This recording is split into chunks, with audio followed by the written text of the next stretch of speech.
Programme में आपको खुशामदीद कहते हैं। मैं असदुल्ला खान हूं। शंघाई ताउन तंजीम का इजलास होने जा रहा है पाकिस्तान में। पाकिस्तान इसकी मेज़बानी कर रहा है। एक बहुत बड़ी अपॉर्चुनिटी है पाकिस्तान के लिए कई हवालों से। एक तो पाकिस्तान मेज़बान है और इस मौके पर जो मेंबर ममालिक हैं उनके साथ ताउन को बढ़ाने, ताल्लुकात को बढ़ाने और ख़ास तौर पर ऐसे वक्त में जब पाकिस्तान को इन्वेस्टमेंट की भी ज़रूरत है, मईशत की बहाली की भी ज़रूरत है, दहशतगर्दी के ख़ात्मे की भी ज़रूरत है, पाकिस्तान को सिक्योरिटी ताउन की शायद जितनी आज ज़रूरत है इससे पहले ना थी। तो इन तमाम हवालों से पाकिस्तान के लिए इसकी बहुत अहमियत है। इसके अलावा आज हमने देखा कि सऊदी वफ़द जो है वो भी पाकिस्तान पहुंचा है और $2 अरब के जो मुआहदे हैं सरमायाकारी के, उस पर दस्तखत होने जा रहे हैं, MOUs साइन हो रहे हैं। तो जो SIFC के क़याम के वक्त हमने ख्वाब देखा था, ऐसा लगता है कि आहिस्ता आहिस्ता उसको ताबीर मिल रही है। पाकिस्तान में सरमायाकारी के मौक़े और बेहतर हो रहे हैं। तो पाकिस्तान इन मौक़ों से कितना फ़ायदा उठा सकता है और शंघाई ताउन तंजीम के इजलास की पाकिस्तान के लिए इस मौके पर क्या अहमियत है, आज के प्रोग्राम में इन तमाम चीज़ों को हम डिस्कस करने जा रहे हैं। मेरे साथ अलमास हैदर नकवी साहब मौजूद हैं, माहिर हैं बैनुल-अक़वामी उमूर के। बहुत शुक्रिया नकवी साहब, आपको खुशामदीद कहते हैं। अब्दुल्ला हमीद गुल साहब हमारे साथ मौजूद हैं, सीनियर तजज़ियाकार हैं, चेयरमैन हैं जवानान पाकिस्तान के। बहुत शुक्रिया अब्दुल्ला हमीद गुल साहब। और ब्रिगेडियर हारिस नवाज साहब हमारे साथ मौजूद हैं, दिफाई तजज़ियाकार हैं। बहुत शुक्रिया ब्रिगेडियर साहब, आपको भी हम खुशामदीद कहते हैं। ब्रिगेडियर साहब, बुनियादी तौर पर जो शंघाई ताउन तंजीम है, इसका जो वजूद हुआ था या इसको मार्ज़ वजूद में लाया गया था, बुनियादी नुक्ता सिक्योरिटी ताउन था और उसमें दहशतगर्दी हो, अलहदगी पसंदी के चैलेंजेस हों या मजहबी इंतहा पसंदी के चैलेंजेस हों, इनसे निपटने के लिए एक जो है वो एक कॉपरेशन का एक मैकेनिज्म तरतीब दिया गया था और आहिस्ता आहिस्ता फिर इसका साइज बड़ा होता चला गया। आपके ख्याल में इस मरतबा जो पाकिस्तान इसकी मेज़बानी कर रहा है, कितनी अहमियत के हामिल है ये समिट पाकिस्तान के लिए? रिक्वायरमेंट सबसे इम्पोर्टेंट ये है कि ये पॉलिटिकल, उसके बाद सिक्योरिटी और इकोनॉमी, ये चीज़ों को फोकस करती है along with connectivity, deepen relationship. और इसमें सबसे इसकी जो इम्पोर्टेंट चीज़ है वो है, इसको अचीव करने के लिए वो जो इस पर खास तौर मेंशन भी किया कि वो है इसकी सिक्योरिटी, एक्सट्रीमिज्म एंड सेपरेटिज्म। कि इनको डील करेंगे तो आपको आगे चीज़ें खत्म होंगी, जो कि पाकिस्तान में और सेंट्रल एशिया में, अफगानिस्तान में ये चीज़ों का बहुत फुकदान है। And that is the purpose. और इसका एंड में नाम है cooperation, means cooperated cooperation amongst member state, जो 10 आई थिंक मेंबर्स हैं और 2 इसके जो हैं वो इसके ऑब्जर्वर्स हैं। अब इसमें देखना ये है कि इस वक्त जो पाकिस्तान, बल्कि आई वुड से इसमें पूरे सेंट्रल एशिया में और यूरो एशिया और साथ हमारे इन ममालिक में जो प्रॉब्लम है वो एक किस्म की कंबाइंड प्रॉब्लम है। और वो है कि हमारी कोऑपरेशन उस तरह नहीं जैसे होनी चाहिए। द रीजन इज कि we do not have a connectivity. अगर अफगानिस्तान पीसफुल हो जाता है तो दैट मीन्स कि तमाम central Asian states, Russia, China and Pakistan and India, we can get connected. और कनेक्शन से ये होगा कि आप रोशन के थ्रू आप पूरी अफ्रीका, मिडिल ईस्ट के साथ जाके आप ये इनका लिंक बन जाता है और दुनिया का बिजनेस ट्रेड अवेलेबल आपके लिए। ऑयल जो 60% चाइना को जाता है और बाकी चीज़ें। सेकंड, यहाँ से बिजनेस से ये फ़ायदा होता है, देखें कि आपको जो Arabian sea, Indian ocean, Malacca strait, south China sea and then you go to China, it takes 90 days, just imagine. और अगर ये काश्मीर से स्टार्ट होते हैं तो 8 to 9 days में दे कॉन्वाइज सेफ रूट से they are in Gwadar and then it the whole African and middle east market is available. ये इसके खद्दो-खाल है जिसकी वजह से इसकी सबसे ज़्यादा इम्पोर्टेंस है।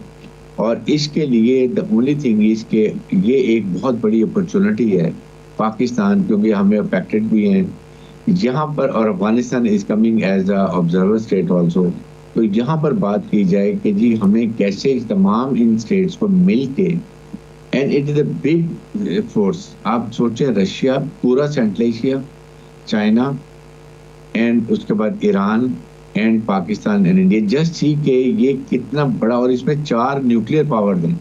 Imagine 4 nuclear power of the world, Pakistan, India, Russia and China, they are also in this Shanghai organization cooperation के अंदर है। सो इस लिहाज से देखा जाए तो इसकी बहुत ज़्यादा इंपॉर्टेंस हो सकती है, बल्कि आई वुड से हमने इसको अभी भी और एक्सप्लॉइट नहीं किया। आई थिंक इनकी 6 महीने के अंदर एक दफ़ा सिक्योरिटी कॉन्फ्रेंस जरूर होनी चाहिए, because how much we are cooperative with in security environments and how to tackle with it and how to respect each others sovereignty के इंटरनेशनल बॉर्डर को कैसे हमने उसको रिस्पेक्ट करनी है, that is important and the India has to play a major part because one of the reasons of terrorism in this region is India.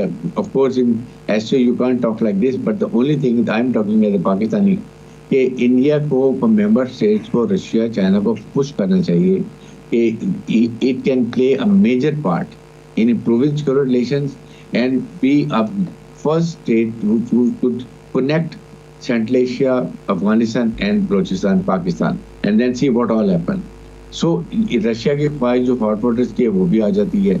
Everybody would like to join and the only thing is कि अगर Afghanistan peaceful हो जाएगा और उसके लिए Russia, China, Pakistan, Iran and India have to play a major part. This is what we all have to understand. Now is the war of economy. A country जैसे हमारा एक इस्लामिक मुल्क और वाहिद न्यूक्लियर मुल्क, फौज हमारी बहुत लड़ाक है, बैटल हार्डेंड है, जियो स्ट्रेटेजिक लोकेशन हमारी बहुत अच्छी है. What we need is economic prosperity. और अगर इकोनॉमिक प्रॉस्पेरिटी हो जाए तो हम अपने फैसले अपने मुल्की मफादात में करेंगे. हम IMF वर्ल्ड बैंक के चुंगल से निकल जाएंगे. हम उनकी शराइत माननी पड़ती है वो ख़त्म हो जाएंगी. And Pakistan will be leading economy अगर 5-10 साल के अंदर हम ये इसको लेके चलें. सो इसके लिए सिक्योरिटी इन्वायरमेंट्स यही SCO में मेन इसको ऑब्जेक्टिव होना चाहिए कि एक्सट्रीमिज्म को कैसे कंट्रोल करना है, उसके बाद टेररिज्म को कैसे कंट्रोल करना है और जो सेपरेटिस्ट मूवमेंट्स है उनको कैसे कंट्रोल करना है. And this is a common subject. आपने फरमाया कि ये चीजें जुड़ी हुई हैं आपस में, यानी इकोनॉमी एक बहुत बड़ा एस्पेक्ट है जाहिर है, लेकिन उसके लिए स्टेबिलिटी बड़ी ज़रूरी है और उसके लिए जो है वो दहशतगर्दी का खात्मा और अमन का मौजूद होना बड़ा ज़रूरी है. क्योंकि हम देख रहे हैं कि जो वाक़यात यहाँ पाकिस्तान में पेश आए हैं, बल्कि अभी वज़ीर दाखिला की जो पिछले दिनों स्टेटमेंट थी, उन्होंने कहा कि जो पिछले दिनों दहशतगर्दी के वाक़यात आए हैं, रूनुमा हुए हैं, ये दहशतगर्दी के वाक़यात शंघाई ताउन तंजीम को डिस्टर्ब करने के लिए किए गए हैं. तो दहशतगर्दी जो है वो तो जो है वो अभी एक बहुत बड़ा चैलेंज बनी हुई है. मगर अलमास नकवी साहब ये बताइए कि हम इस सारे पहलू में अफ़गानिस्तान के लिए फ़ैसला नहीं कर पाए, SCO के जो मेंबर ममालिक हैं कि उसको भी दावत दी जाए, जबकि तालिबान के आने से पहले वो एक मेंबर के तौर पर शिरकत करता भी रहा है. तो इसकी क्या वजह है, क्यों इनको शामिल नहीं किया गया इसमें, जबकि ज़ाहिर है पाकिस्तान को बहुत ज़्यादा शिकायत अफ़गानिस्तान से हैं सिक्योरिटी से के हवाले से. जी असद, मेरे ख्याल में इसमें सबसे अहम बात जो है वो ये है कि अभी तक किसी भी SCO मेंबर स्टेट ने तालिबान रजीम को एक्सेप्ट नहीं किया. उसको लेजिटिमेसी अभी तक जो इंटरिम गवर्नमेंट है उसको नहीं मिली. उसकी बुनियादी वजह ये है कि जैसे कि पाकिस्तान और जो नेबरिंग कंट्रीज़ हैं उनका ये कंसर्न ये है कि जो इंटरनेशनल कम्युनिटी के साथ उन्होंने जो कमिटमेंट की थी स्पेशली दोहा फॉर्मेट के अंदर, तो उसको फुलफ़िल नहीं किया. उसमें सबसे बुनियादी ये था कि अफ़गानिस्तान की सरज़मीन जो है वो किसी मुल्क के ख़िलाफ़ इस्तेमाल नहीं होगी. अब पाकिस्तान की बात नहीं, मैं ये समझता हूँ कि जब से तालिबान रजीम अफ़गानिस्तान में आई है तो पाकिस्तान के अंदर जो टेरर एक्टिविटीज़ हैं उसमें इजाफ़ा हुआ है.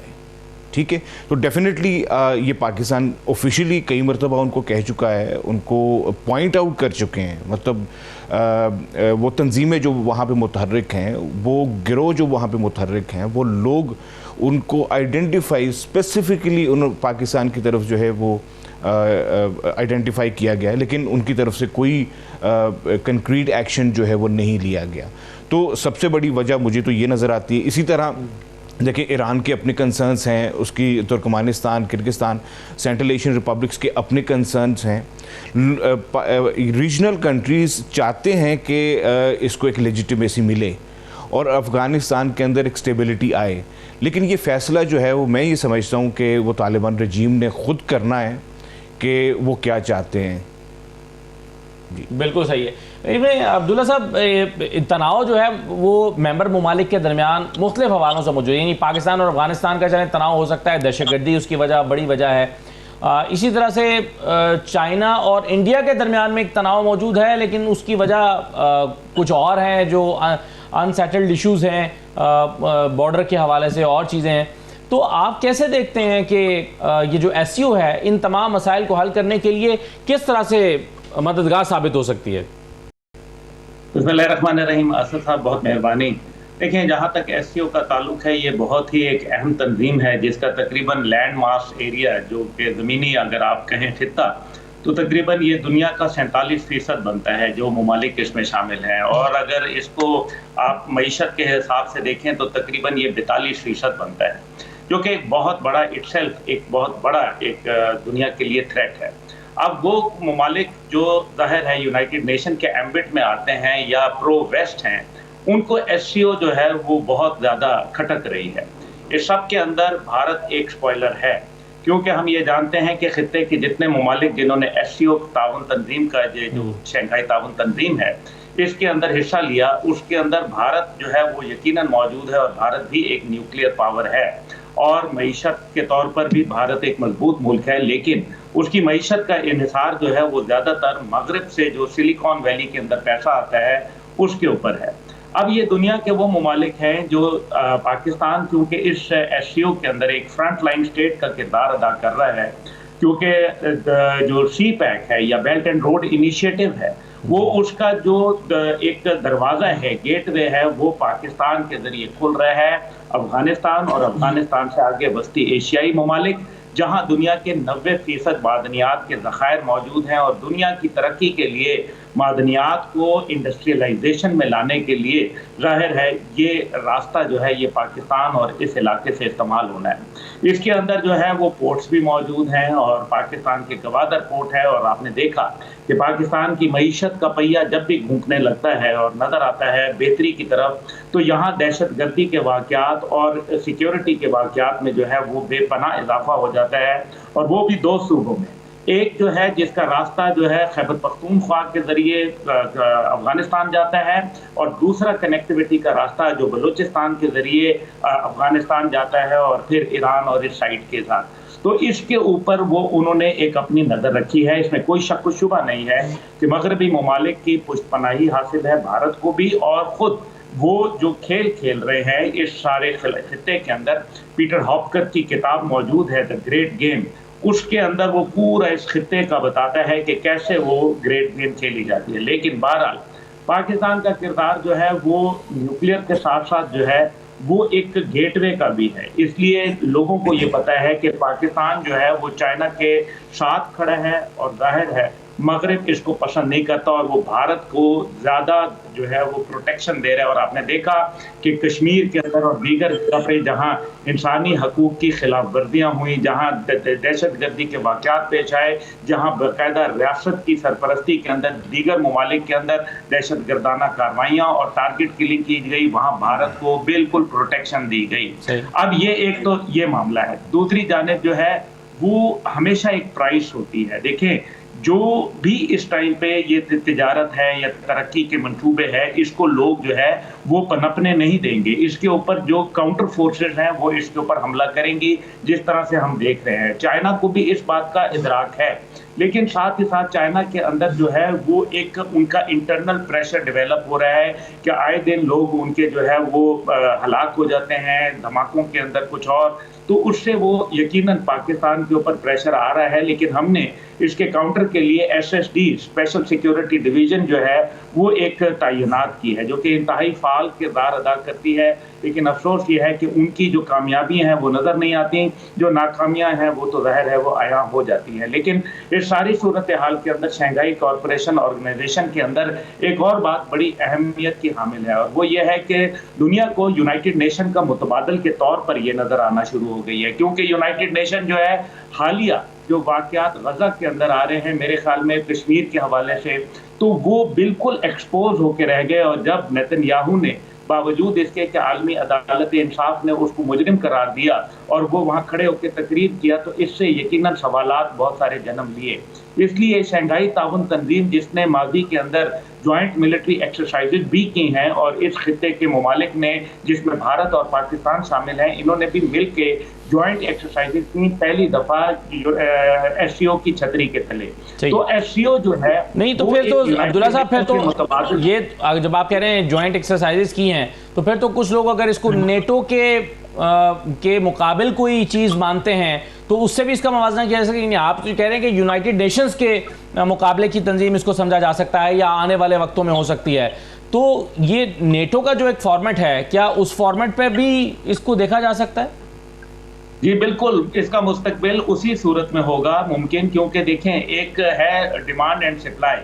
मार्केट में इस टाइम पे डिमांड है कि कोई इंसाफ वाला इदारा आए जो कि लोगों को बिला तफरीक के मजहब जो है वो इंसाफ दे, और उसके लिए जाहिर है काफ़ी लोगों की जो नज़रें हैं वो शंघाई ताउन तंजीम के ऊपर जा जुड़ी हैं, क्योंकि यूनाइटेड नेशन जो है वो एक यूनाइटेड स्टेट्स ऑफ अमेरिका की बांदी के तौर पर खड़ा हुआ, और जाहिर है इसके अंदर बहुत सारी मुश्किलात पेश आ रही हैं। तो ये उनको मालूम है कि जिस तरह से दूसरी जंग अज़ीम के बाद लीग्स ऑफ द नेशंस के ख़त्म हुई थी और उसका वो ताउन ख़त्म हो गया था, तो यूनाइटेड नेशन का भी खात्मा जो है वो नज़र आ रहा है। ओआईसी का किरदार भी इंतहाई कमज़ोर रहा है, इसलिए हमने सार्क को भी देखा, लेकिन सार्क ताउन तंजीम भी वो अफादियत ना ला पाई, क्योंकि बहरहाल भारत जो है वो एक बड़ा मुल्क है और वो स्पॉइल करता है और उसको मगरिब की आशीर्वाद हासिल है। इसलिए मुस्तकबिल में यूएन समझता है और अमेरिका और उसके इत्तेहादी समझते हैं कि गालिबन शंघाई ताउन तंजीम जो ब्रिक्स बैंक के साथ भी एक आई है, और जाहिर है एक ब्रिक्स बैंक बजाते खुद इनके लिए बड़ा खतरा है, क्योंकि डॉलर के अलावा दीगर करेंसीज के अंदर ट्रेड हो सकता है। इस वजह से ये एक मुतबादल के तौर पर देखी जा रही है और खतरा महसूस। बिल्कुल सही है, ये बड़ी इंपॉर्टेंट बात है। इसके जो मुआशी पहलू हैं उस पर हम बात करते हैं, लेकिन हम इस मुख्तसर सी गुफ्तगू में भी कई मरतबा भारत का जिक्र हो गया है। ब्रिगेडियर साहब, अगरचे भारत की इस समिट में शिरकत भी खुशाइन और यानी इसको बहुत बड़ी खबर के तौर पर देखा गया जब इंडिया ने ऐलान किया कि जयशंकर पाकिस्तान आ रहे हैं, जहां एक तरफ इसको बहुत खुशाइन समझा गया, लेकिन साथ ही साथ उन्होंने एक ऐसा बयान दागा जिससे थोड़ी सी मायूसी भी हुई। उन्होंने कहा कि ये दो तरफा ताल्लुकात में बेहतरी की नज़र से इसको ना देखा जाए। ब्रिगेडियर साहब, उन्होंने बेसिकली ये कहा है कि मैं एससीओ की वजह से जा रहा हूँ, मैं को पाकिस्तान के साथ ताल्लुकात बेहतर करने के लिए नहीं जा रहा, जो उनकी गुफ्तगू का जो मतलब निकाला गया। आप कैसे देख रहे हैं इस स्टेटमेंट को और फिर इंडिया की इस समिट में शिरकत के लिए पाकिस्तान आमद को? देखिए, बेसिकली जयशंकर जो है ना, ये एंटी पाकिस्तान है, and he give very strong statements against Pakistan. Foreign minister were there, Bilawal Bhutto, press conference उन्होंने क्या बात की, यूनाइटेड नेशन में कैसे बात करते रहे हैं। हालांकि ये पाकिस्तान में इंडियन हाई कमिश्नर भी रह चुके हैं इस्लामाबाद में। ही understand all the intricacies between Pakistan India relationship. अब देखने की बात यह है कि ये स्टेटमेंट देने का कोई पर्पस है तो फायदा है। I would say India is a key player in success of SCO. अगर इंडिया पाकिस्तान में टेररिज्म बंद कर देता है, इंडिया सेपरेटिस्ट मूवमेंट को सपोर्ट करना बंद कर दे, जो कि इसके मेन खद्दो-खाल हैं, it is security, extremism and separatism. ये इसकी बेसिक की है जिससे लेके आप आगे पॉलिटिकल सिक्योरिटी और इकोनॉमिकल चीज़ों पर जाएंगे। अगर सिक्योरिटी नहीं है इस रीजन में तो आपने ना पॉलिटिकल स्टेबिलिटी लाएंगे, ना इकोनॉमिक डेवलपमेंट करेंगे, और सिक्योरिटी एनवायरनमेंट सब खराब होती जाएंगी। So I think this is a forum जहाँ पर तमाम मेंबर स्टेट्स को security and interference in neighbouring country sovereignty, this is a focus होना चाहिए पाकिस्तान का भी कि हमें क्या प्रॉब्लम है, और तमाम मेंबर स्टेट्स को मिलके इसको ठीक करना है। आज अगर ये इंडिया की इंटरफेरेंस पाकिस्तान में और अफगानिस्तान में बंद हो जाती है, जस्ट सी के अगर अफगानिस्तान पीसफुल है, दैट मीन्स कि हमारा सीपे बन जाता है, हमारा गवादर पेट ऑपरेशनलाइज हो जाता है, हमारी connectivity with Russia, central Asia start हो जाती है, चाइना के थ्रू स्टार्ट हो जाती है, एंड इस पूरे रीजन में इकोनॉमिक प्रॉस्पेरिटी आ जाती है। इसके साथ आप ये देखें कि कितना बड़ा फर्क पड़े मुल्क हमारे जो, और इनसे वॉर ऑफ इकोनॉमी जो हम बात करते हैं ये, और it is going to be really like a NATO. इसलिए मैं ये कह रहा हूँ ये सारा रीजन, देखिए, first you have to be very strong in your region. आप अपने नेबरहुड में हमेशा कहते हैं कि हम पहले ताल्लुकात बेहतर करें, हम यूरोप में जाते हैं, अमेरिका से करते हैं, फारिस में जाते हैं, जहाँ भी जाते हैं, but put your first in your region in order. और इसके लिए ये हम सब मेंबर स्टेट्स को ये फैक्ट होता है, इसलिए इस मेंबरशिप में और पाकिस्तान में स्पेशली ये होना चाहिए कि आपकी टेररिज्म खत्म करें, और इसकी क्वार्टरली, आई वुड से कि क्वार्टरली इनके मेंबर स्टेट्स की, नॉट एससीओ की, बट मेंबर स्टेट की सिक्योरिटी के ऊपर एक मीटिंग होनी चाहिए जिसमें हर 3 महीने बाद इसको रिव्यू करें और देखें कि क्या प्रॉब्लम्स हैं, क्या स्नैक्स हैं, किसने कॉपरेशन किया, किसने कॉपरेशन नहीं किया, that country should be singled out. और उसके बाद उसको इतना फोर्स कर दिया जाए कि उसको बताया जाए कि इससे कितना बड़ा फर्क पड़ेगा, इवन इंडिया को भी। अगर ईरान के साथ देखें तो इंडिया को अल्टीमेटली सीपैक के साथ अफेक्ट करता है, सीपैक को अफेक्ट करेगा। दुनिया का डीपेस्ट पोर्ट है, 18 मीटर, इमेजिन करें। और इससे मिडल ईस्ट भी को भी प्रॉब्लम है, इसीलिए मिडल ईस्ट इवन ये नहीं चाहते कि पाकिस्तान का ये गवादर पोर्ट ऑपरेशनलाइज हो, because it is going to give a big jump of point. और पाकिस्तान की पूरी कोशिश, आपने स्पेशल सिक्योरिटी डिवीजन जो अब्दुल्ला गुल ने बात की है, it is the most important division. इसको स्पेशल रेज किया गया इस पर्पज के लिए कि ये सिक्योरिटी करे। बट द प्रॉब्लम इज कि ये जिस तरीके से आपको अंदाजा नहीं कि हमारी सिक्योरिटी जो फोर्सेज हैं कितना अहम काम कर रही हैं। 97% हम ये जितने टेररिस्ट होते हैं अटैक्स, इनको हम बस्ट कर देते हैं, पहले ही टकारा कर देते हैं। 1-2% के keep ranking, but this can be also help. हमें चाइना से इसमें बात करनी चाहिए कि हमें आप यहाँ पर आपको चाहिए जैमर्स दें, वो बॉम्ब प्रूफ गाड़ियाँ होनी चाहिए इन सब के लिए, because Chinese national are the targets इसकी वजह से। इसलिए इसको हमें लेके स्ट्रॉन्ग करना चाहिए, इसको आई वुड से मिलिटरीली भी स्ट्रॉन्ग करना चाहिए। हमारे रीजन में 4 न्यूक्लियर पावर, अगर ये मिल के खड़े हो जाएं तो do you think anybody can look toward this region? Nobody. इसलिए इसकी अहमियत बढ़ जाती है। और इस वक्त खास तौर पे जिस तरीके से अभी इसको नाकाम करने की कोशिश की जा रही है, हमारी हुकूमत को चाहिए कि इसके लिए एक्स्ट्रा केयर करें। नथिंग इंसिडेंट टुवर्ड ये ऐसा कोई होना चाहिए जिससे इसको नुकसान हो सके। दुनिया के मेंबर स्टेट्स आएंगी, we must project soft image of Pakistan, और सॉफ्ट इमेज के लिए all efforts are required and the unity in politics. हमें यूनिटी चाहिए और इन अंदरूनी हमें मिल के रहना, यकजहती दिखानी है कि इसके लिए पूरी कौम खड़ी है, इसको इंश्योर करने के लिए सक्सेसफुल कॉन्फ्रेंस ऑफ पाकिस्तान। बिल्कुल सही, बिल्कुल ठीक है सर। मैं एक छोटा सा ब्रेक लेता हूं, लेकिन भारत के हवाले से थोड़ी सी बात और करेंगे ब्रेक के बाद, क्योंकि पिछली मरतबा जब बिलावल भुट्टो गए थे बतौर वज़ीर ख़ारजा एससीओ में शिरकत करने के लिए गोवा, तो वो भी कोई खुशगवार उससे जो है वो उसकी यादें वाबस्ता नहीं है उसके साथ, क्योंकि बिलावल की कुछ तकरीरों से या बयानात से इंडिया भी नाखुश था। तो इस मरतबा क्या तवक्को की जा रही है भारतीय वफ्द के या जयशंकर के पाकिस्तान आमद से? एक छोटा सा ब्रेक लेते हैं, ब्रेक के बाद वापस आते हैं।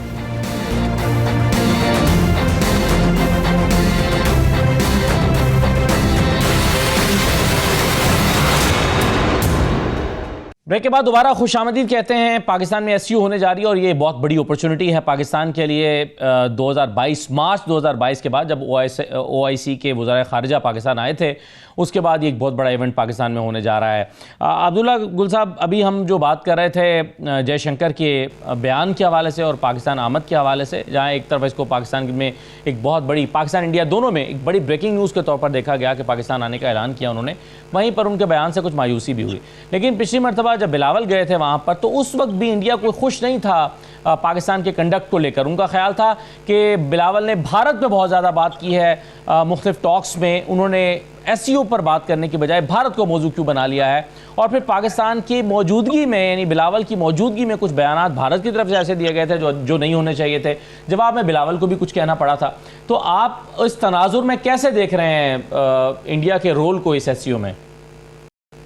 देखिए, जहाँ तक इंडिया का रोल है, मैंने तो आपको पहले ही बताया है कि अभी जैसे ब्रिगेड साहब ने बड़ी तफसीलन बहुत मुनासिब गुफ्तगू की, उसके अंदर उन्होंने बताया कि किस तरीके से टेररिज्म और सिक्योरिटी और फिर सेफ्टी और फिर ये सारी चीज़ें इंटरलिंक्ड हैं।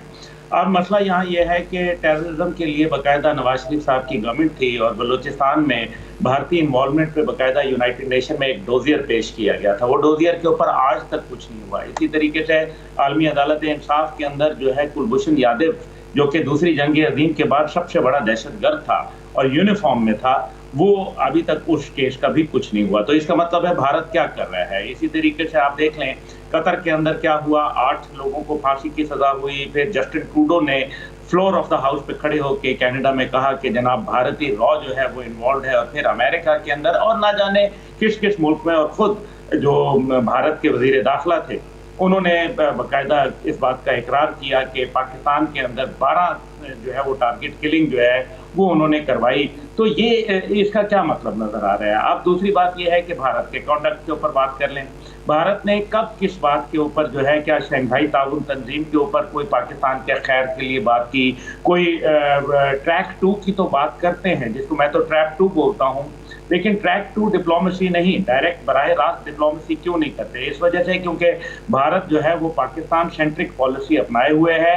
उसके अंदर जो अभी हालिया जो कश्मीर के अंदर उनको शिकस्त फाश हुई इलेक्शन में, मेरे ख्याल में ये भी वो पाकिस्तान के जिम्मे में डालेंगे। और शंघाई ताउन तंजीम से पहले आप देखें कि पाकिस्तान में उनके गुमाश्ते जो है वो किस तरीके से जो है वो डिस्टेबलाइजेशन करना चाहते हैं, चाहे वो BLA हो, BLR हो, BLF हो या BSO हो या वो TTP हो। ये तमाम अचानक क्यों एकदम वो जो है उनके कान खड़े हो गए और उन्होंने अपने ऑपरेशन में तेजी कर दी। दूसरी बात यह है कि अचानक पता चलता है कि पॉलिटिकली डिस्टेबलाइजेशन जो है वो शुरू हो जाती है, चाहे वो PTM की शक्ल के अंदर जो है अचानक उनको जिरगा याद आ जाता है, और या फिर हम देखते हैं कि मरकज के ऊपर वफाक के अंदर जो है वो इंस्टेबिलिटी जो है वो शुरू हो जाती है। ये तमाम बातें जो है ये सिर्फ कोई इंसिडेंट्स नहीं हो सकते, इसका कोई ना कोई लिंकेज हुआ करता है। और हम ये भी जानते हैं कि पाकिस्तान के जो दुश्मन हैं और बरामदाख मुफ्ती वगैरह जैसे लोग, उनको भारत की पुष्टपनाही हासिल है और वो बाकायदा वहाँ जिनेवा में बैठे हुए हैं और उनको वहाँ बाकायदा गांधी की समाधि पे भी लेके गए। ये वो सारी बातें हैं जो पहले ही मेरे ख्याल में सारी दुनिया जानती है। अब भारत का किरदार जो है, मैं तो मुस्तकबिल में SCO के अंदर इसको सुकड़ता देख रहा हूँ, क्योंकि भारत जो है अपने रवायत चेंज नहीं करेगा। लेकिन असद साहब एक बात बड़ी अहम है जिसको हमें समझना ज़रूरी है, क्योंकि भारत की एक माइंड सेट है, एक उनका मैग्ना कार्टा है, एक उनकी जो पॉलिसी है, पॉलिसी जो है वो चाणक्य की पॉलिसी है। और चाणक्य की पॉलिसी जो है वो ये कहती है कि your neighbour is your enemy and your neighbours neighbour is your friend. तुम्हारा पड़ोसी तुम्हारा दुश्मन है और तुम्हारे पड़ोसी का पड़ोसी तुम्हारा दोस्त है। अब अफगानिस्तान के साथ आप ताल्लुक देखें, उनका दोस्ती का ताल्लुक है। आप इसी तरीके से किसी की तरफ भी जाएं, चीन उनका पड़ोसी है, उनके शर्त से महफूज नहीं है। पाकिस्तान उनका पड़ोसी है, शर्त से महफूज नहीं है। बांग्लादेश के अंदर क्या हुआ, जूते मार के लोगों ने बाहर निकाल दिया, आप देख लें। नेपाल के साथ देख लें, अब नेपाल के अंदर रॉयल फैमिली को कत्ल करवा दिया रॉ ने, सब चीजें मौजूद हैं। श्रीलंका के साथ देख लें। तो भारत के शर्त से कोई महफूज नहीं है, क्योंकि ये उनकी एक ज़हनी कैफियत है, ये उनकी एक मजहबी जो है वो ऑब्लिगेशन है, जिसके अंदर वो कहते हैं कि हमारा पड़ोसी हमारा दुश्मन है और पड़ोसी का पड़ोसी जो है वो दोस्त है। अब ऐसी सूरत हाल के अंदर आप अगर ये समझें कि शंघाई ताउन तंजीम के अंदर कोई बेहतरी का किरदार भारत अदा करेगा, तो आई एम सॉरी, मुझे तो इसके मुतालिक ज़्यादा होप्स नहीं है। लेकिन जहाँ तक बात है डॉक्टर सुब्रमण्यम जयशंकर की, देखिए डॉक्टर सुब्रमण्यम जयशंकर जो है वो बीजेपी के एक नुमाइंदे के तौर पर खड़े में हैं, और बीजेपी का जो टेररिज्म का फेस है उसका नाम है RSS, जिसको बकायदा CIA ने सैफरन टेररिज्म का नाम दिया और कहा कि ये जाफरानी दहशतगर्द हैं। देखिए अब वो उनका जो पॉलिटिकल चेहरा है वो बीजेपी है, तो आप उससे बीजेपी से खैर की उम्मीद करेंगे? आई एम सॉरी, ये नहीं होगा। लेकिन एक बड़ा जुमला आपने अहम कहा, और मैं इसी जुमले को लेकर जाता हूँ अलमास हैदर साहब की तरफ। अलमास साहब, अगर कोई एक मुल्क इस तंजीम के मकासद के रास्ते में रुकावट बन रहा है तो उसकी किरदार को क्या महदूद किया जा सकता है? जैसे भारत एक बड़ा मुल्क भी है, मेजर प्लेयर भी है, लेकिन अगर वो न ट्रेड चाहता है उस तरह से, ना सिक्योरिटी में ताउन चाहता है, बल्कि दहशतगर्दी को प्रमोट कर रहा है और अनस्टेबिलिटी और सेपरेटिस्ट को सपोर्ट कर रहा है, तो उसके किरदार को क्या महदूद भी किया जा सकता है? नहीं, इसमें देखें SCO का जो फॉर्मेट है, इसके फॉर्मेट को समझने की ज़रूरत है। ये कंसेंसस बेस्ड ऑर्गेनाइजेशन है। यहाँ पे कोई सिंगल कंट्री जो है वो अपना एजेंडा जो है वो डोमिनेट नहीं कर सकता, डिक्टेट नहीं कर सकता।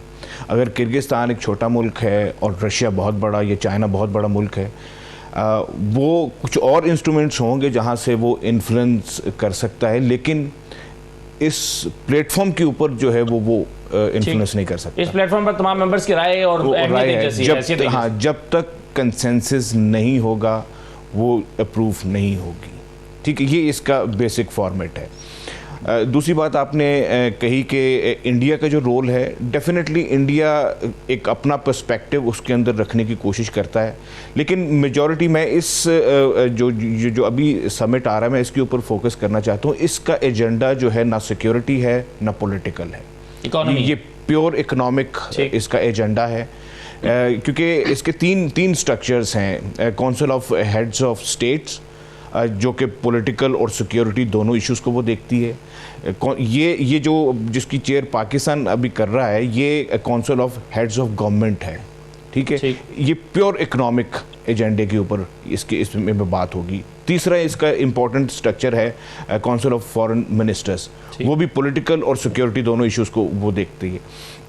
तो मैं समझता हूँ कि मल्टीलैटरल ऑर्गेनाइजेशन है, इसमें इंडिया जो है डेफिनेटली अपना पर्सपेक्टिव रखेगा और पाकिस्तान के पास भी अपॉर्चुनिटी होगी। अगर कोई इस किस्म की कोई बात भारत की तरफ से आई तो हमारे हैं लोग जो पाकिस्तान का मौक़िफ़ जो है उस पर रखेंगे।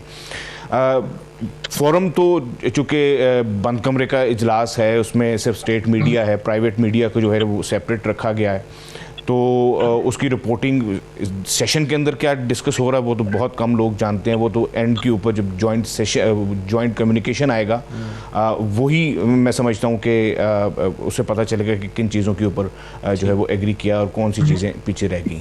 सही है, बिल्कुल ठीक है। लेकिन जहाँ तक इसके मुआशी पहलू हैं, ब्रिगेडियर साहब, डॉलर पर इन्हिसार कम करना और जो मकामी करेंसी है उसमें ट्रेड करना, ये एक बड़ा सब्जेक्ट हो सकता है जो इन ममालिक के, जो ऑलरेडी रीजन के ममालिक हैं, ख़ासतौर पर पाकिस्तान चाइना, इनके दरमियान ये पहले से एक मौजू है। और जाहिर है अगर ये होता है तो इस पे अमेरिका को भी तहफ़्फ़ुज़ात होते हैं। आपके ख्याल में, और फिर हम जब अपने कर्ज़े वापस करना चाहते हैं चाइना को, उस पर भी बात होती है कि हम उसको किस करेंसी में वापस करें। आपके ख्याल में ये कितना इंपॉर्टेंट है पाकिस्तान के लिए मौजूदा मुआशी हालात को देखते हुए? लेकिन पाकिस्तान को बड़ा क्लियर इनकरेज करना चाहिए कि लोकल करेंसी में हो, ये डॉलर की मोनोपोली खत्म की जाए। उसके एक इनबिल्ट प्रॉब्लम होंगे अमेरिकन की तरफ, you all understand what has happened. Iraq, Libya के साथ यही प्रॉब्लम हुई है। अब जो मुल्कों में डायरेक्ट करेंसीज की बात हो रही थी, लेकिन इसके लिए it has to be developed. आपको इसमें अगर इकोनॉमी की बात है तो बताया जाए कि इसके क्या फ़ायदे हैं। इट्स मिनरल रिसोर्स रिच जो है ये पूरी Asia, central Asia including Balochistan. तो इसके लिए हमें बात ये करनी है कि इकोनॉमी किस वक्त ठीक होगी, जब आपकी मुल्क में सिक्योर इन्वायरमेंट्स हो, business friendly secure environments, and that is the biggest hurdle is Afghanistan. और अफगानिस्तान में कौन है? India is influence there.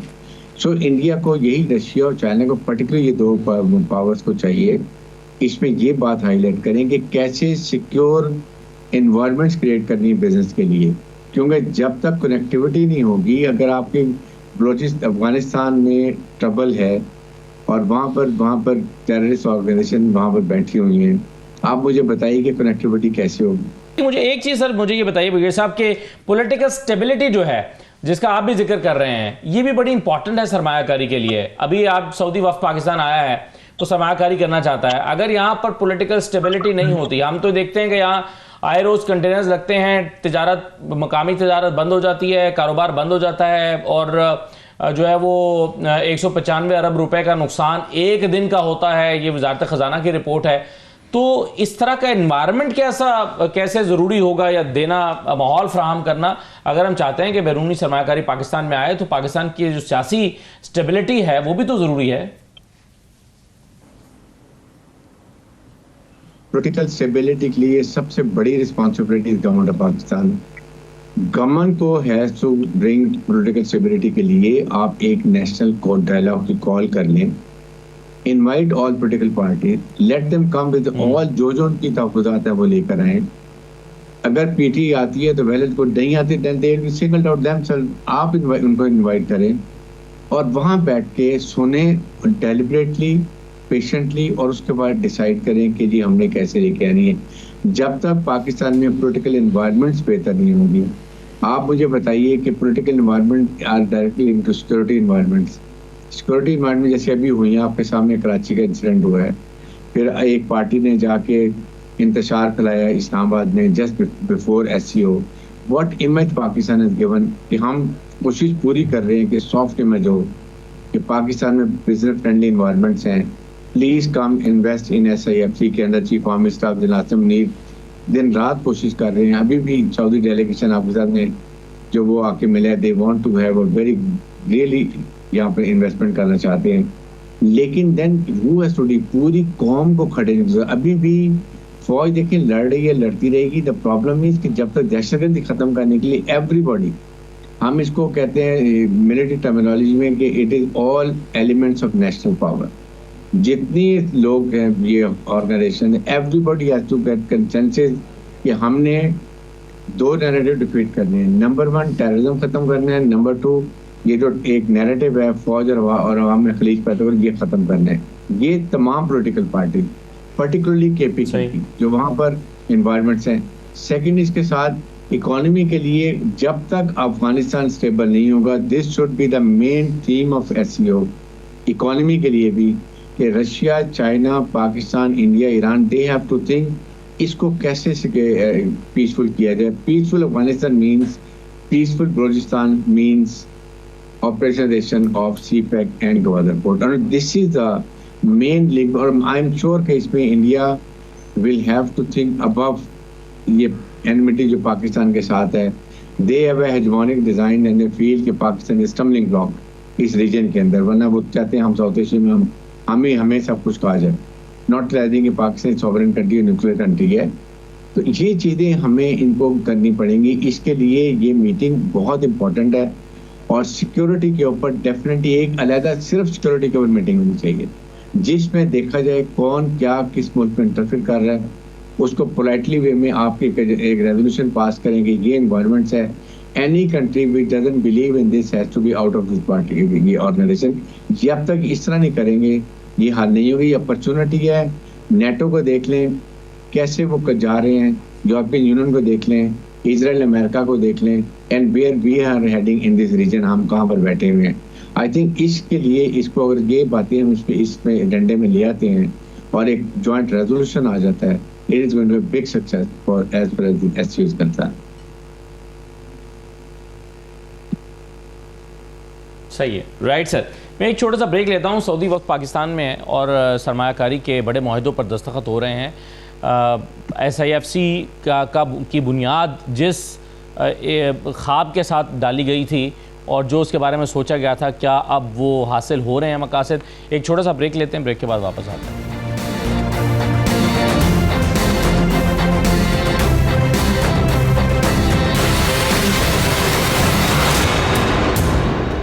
Break के बाद दोबारा खुशामदीद कहते हैं। SIFC का क़याम अमल में लाया गया और बहुत से उसके मकासद तय किए गए, ख़ास तौर पर पाकिस्तान में इकनॉमिक स्टेबिलिटी, सरमायाकारी, बैरून सरमायाकारी। अगरचे उसमें ज़ाहिर है कोई भी प्रोजेक्ट होता है उसमें कुछ वक्त तो लगता है, लेकिन अब ऐसा लगता है कि समरात हासिल होना शुरू हो गए हैं। अब्दुल्ला गुल साहब, कैसे देख रहे हैं आप सऊदी वफ्द की पाकिस्तान में आमद, $2 अरब के जो मुआहदे हैं उस पर MOUs का साइन होना, क्या पाकिस्तान के लिए अच्छे इम्कानात रोशन हो रहे हैं? देखिए, हमेशा होपफुल होना चाहिए, और जाहिर है सऊदी वक्त का यहाँ आमद जो है, यकीनन इसके अंदर मेरे ख्याल में हुकूमत और इस्टेब्लिशमेंट दोनों ने मिल के एक अहम किरदार अदा किया, और हमारे वजारत खारजा ने भी। तो मैं ये ज़रूर ये दाद तहसीन है। लेकिन साथ ही साथ जो है हमने ये देखा कि SIFC का क़याम जो किया गया, उसके बुनियादी मकासद, उसके तहत काफ़ी सारी जो टारगेट्स थे वो हमने अचीव किए, लेकिन अभी भी कुछ ग्राउंड के ऊपर हर्डल्स मौजूद हैं। जैसे मैं आपको एक छोटी सी मिसाल दे दूं कि जैसे माइनिंग का फील्ड है, माइनिंग के अंदर जिनको 150 किलो बारूद रोज़ाना चाहिए वो उनको जो है 5 किलो दे दिया जाता है, और कहा जाता है कि मालिक खुद आए। अब जाहिर है जो आदमी कोई फर्ज करे एक बड़ा माइन ओनर है या कोई एक बड़ा कारोबारी है, किसी बड़े ग्रुप से ताल्लुक़ रखता है, वो जाके आपका क्या ख्याल है 5 किलो रोज़ाना वो बारूद उठा के लेके जाएगा और उसके बाद वहाँ से अपने दस्तखत करेगा। तो ये चंद हर्डल्स हैं जो कि मैंने आपको बताया। फिर सिक्योरिटी की जो सिचुएशन है कि यानी कि अगर आपके पास 3 चाइनीज़ वर्कर हैं तो तकरीबन 71 लोग आपको चाहिए हैं उनको प्रोटेक्शन देने और उनके लवाजमात पूरे करने, विच बिकम्स इम्पॉसिबल कि वो आपको जिसको कहते हैं ना ग्राउंड रियलिटीज वो उसके मुताबिक नहीं है। तो मेरे ख्याल में चंद चीज़ों को देखना पड़ेगा। साथ ही साथ जो है वो ये MOUs हैं, मेमोरेंडम ऑफ अंडरस्टैंडिंग, ये मुआहदात नहीं हैं। ये क्योंकि आपको याद होगा कि जब PTI का दौरे हुकूमत था तो उस टाइम पे $22 बिलियन जो है सऊदी अरब ने वो एक रिफाइनरी प्रोजेक्ट था जो कि उन्होंने बलूचिस्तान में लगाना था, गवादर के करीब, तो वो फिर रिफाइनरी प्रोजेक्ट नहीं लग सका था। एमओयू तब भी साइन हुआ था, मोहम्मद बिन सलमान साहब खुद तशरीफ लाए थे। तो एमओयू जो होता है उसको जब तक के आप एक कॉन्ट्रैक्ट का साइन न दें, एमओयू जो होता है उसकी कोई खास वैल्यू जो है मैं नहीं समझता। लेकिन मैं ये खुशाइन जरूर समझता हूँ क्योंकि पाकिस्तान कम से कम कोशिश कर रहा है, एक राइट डायरेक्शन पे चलने की कोशिश कर रहा है। लेकिन जैसे अभी ब्रिगेडियर साहब ने भी फरमाया, मसला सबसे बड़ा यह है कि कोई फिर अगेन सिक्योरिटी इन्वायरमेंट, और सिक्योरिटी इन्वायरमेंट को स्पॉइल करने वाले कोई और नहीं बल्कि एससीओ के दुश्मन है। और जाहिर है मगरिब जो है इस टाइम पे उनको एक बहुत बड़ी थ्रेट है चाइना के साथ, और पाकिस्तान क्योंकि फ्रंट लाइन स्टेट है इसलिए वो पाकिस्तान को टारगेट करते हैं और वो डायरेक्टली पाकिस्तान के साथ इन्वॉल्व करते हैं rather than involving directly to China.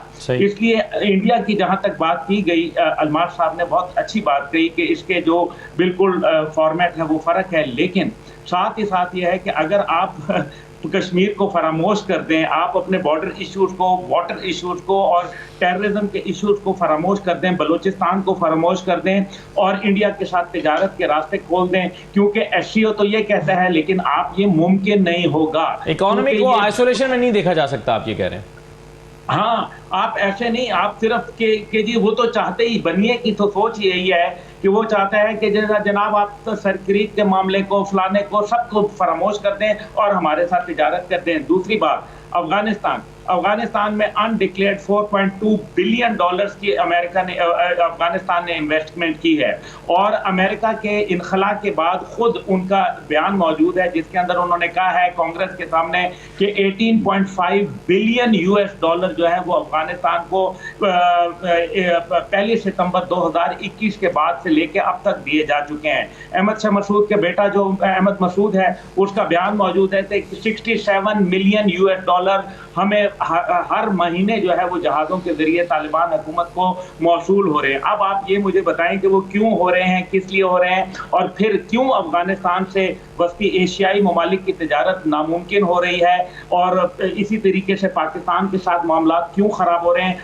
आप इसको खुद वेल इमेजिन कर सकते हैं। 3 लाख वेपन अफगानिस्तान के अंदर अमेरिका के छोड़ के गया है और कांग्रेस की कमेटी के सामने उन्होंने एक्सेप्ट किया है इस बात को। 4,27,000 में से 3 लाख वेपन वो वहां छोड़ के गए हैं। इसका क्या मतलब है? इसका मतलब यह है कि nobody will allow you to rise peacefully, जो चाइना का बुनियादी नारा है, राइज पीसफुली, बिल्कुल rise peacefully, but somebody has to pay the price for it, and Pakistan is the country which is paying the price. So I will urge Chinese कि वो पाकिस्तान को assist करें और पाकिस्तान के ये जो सिक्योरिटी के इश्यूज हैं इनके ऊपर आउट ऑफ द वे जाके मुआवनत करें। जिस तरीके से हमने देखा है कि अमेरिका अपने इत्तेहादियों की मुआवनत करता है, आज हमें वही मुआवनत चाहिए, क्योंकि पाकिस्तान अंदरूनी और बैरूनी जंग चौमुखी लड़ाई ये अफवाज पाकिस्तान लड़ रही है, रोजाना शहादतें लेती है, और ये सिलसिला जो है अब खत्म होना चाहिए। बिल्कुल सही है, बड़ी बहुत अहम बात की आपने। और अलमा साहब, जैसे कि आपने कहा कि इकोनॉमी इसका एजेंडा है, लेकिन अब्दुल्ला साहब कह रहे हैं कि इकोनॉमी के मसले को आप आइसोलेशन में कैसे दे सकते हैं? यानी अगर इकोनॉमी के लिए, इकोनॉमिक प्रॉस्पेक्ट्स के लिए अगर आपके लिए इम्पॉर्टेंट है सिक्योरिटी का होना, सही इन्वायरमेंट का होना, दहशतगर्दी का खात्मा, तो इन सब मसाइल को डिस्कस किए बगैर आप खाली इकोनॉमी पे कैसे बात कर सकते हैं? नहीं, अब्दुल्ला साहब ठीक कह रहे हैं, मैं उनसे इत्तेफाक करता हूँ कि सिक्योरिटी और पॉलिटिकल स्टेबिलिटी के बगैर जो है वो इकोनॉमी आपकी नहीं चल सकती, मैं इससे इत्तेफाक करता हूँ। लेकिन मेरा पॉइंट ये है कि ये जो फॉर्मेट है एससीओ का सेशन जिसकी चेयर पाकिस्तान करने जा रहा है, इसका एजेंडा जो है वो इकोनॉमिक्स है। ठीक है, इसमें 4 प्रपोजल जो हैं, नए प्रपोजल इसमें शामिल हो रहे हैं और एक पुराना प्रपोजल जो है वो ऑलरेडी एजेंडे पे है। इसमें पाकिस्तान का एक प्रपोजल था promotions of trade bodies among the SCO members. उसको मज़े की बात यह है कि तमाम मेंबर स्टेट्स ने उसको एक्सेप्ट कर लिया था। ठीक है। दूसरा प्रपोजल जो है वो काज़ाकिस्तान का प्रपोजल है, एससीओ का प्रेफरेंशियल बेसिस वो प्रोवाइड करना चाहते हैं यहाँ पे, वो भी इस एजेंडे पे होगा। देन रशिया का एक प्रपोजल था क्रिएटिव इकोनॉमीज़ का, वो भी इस एजेंडे पे है। फिर एक प्रपोजल था economic dialogue among the member states.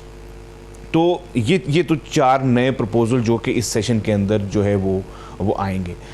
इसके बाद एक पुराना प्रपोजल कॉमन करेंसी, जिसका जिक्र आपने भी किया कि नेशनल करेंसीज जो है वो डॉलर पर इन्हिसार कम किया जाए, तो इसके ऊपर भी हमें ये बताया गया कि इसके ऊपर पेशरफ्त हो सकती है। अच्छा। हाँ, उतनी तवक्को नहीं है जितनी हम करते हैं, लेकिन बहरहाल as compare to the previous sessions इसमें पेशरफ्त हो सकती है।